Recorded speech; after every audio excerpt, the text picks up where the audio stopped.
আপনাদের সাথে শেয়ার করব গরুর মাংস আর নলা একসাথে রান্নার রেসিপি। আমি এখানে গরুর মাংস নলা রান্না করার জন্য এখানে প্রায় 2 কেজি গরুর মাংস নিয়েছি আর 4টা নলা নিয়েছি। প্রথমে একটি প্রেসার কুকার চুলায় বসিয়ে দিয়েছি, পরিমাণ মতো তেল দিয়েছি। এখন আমি দিয়ে দিচ্ছি 2.5 টেবিল চামচ রসুন কুচি।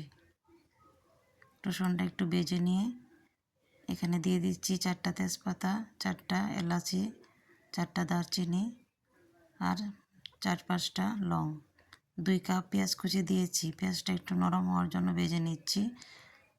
আর একটু স্বাদ মতো লবণ দিয়ে দিলাম, যাতে করে পেঁয়াজটা সাথে সাথে ভাজার সাথে সাথে নরম হয়ে যায়। আর এখানে 2.5 টেবিল চামচ পেঁয়াজ বাটা দিয়েছি, 2 টেবিল চামচ আদা বাটা দিয়েছি, 1.5 টেবিল চামচ হলুদ গুঁড়ি দিয়েছি, 1.5 টেবিল চামচ জিরার গুঁড়ি আর 1.5 টেবিল চামচ ধনিয়ার গুঁড়ি দিয়েছি। আর লাল মরিচের গুঁড়ি দিয়েছি আমি 4 টেবিল চামচ।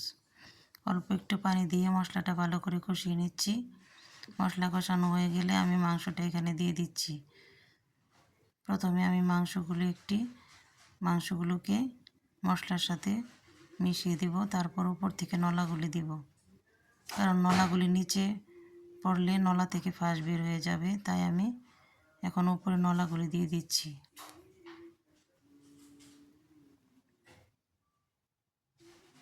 এখন ঢাকনা দিয়ে ঢেকে কষিয়ে নেব। এই তো আমি এখানে 1 টেবিল চামচ গরম মশলার গুঁড়ি দিয়ে দিলাম আর নলাগুলো একটু উল্টে পাল্টে ঢাকনা দিয়ে ঢেকে দিচ্ছি। প্রেসার কুকারে ঢাকনা লাগিয়ে দিচ্ছি। 5টা-6টা সিটি দিলেই চুলা থেকে নামিয়ে নিয়েছি।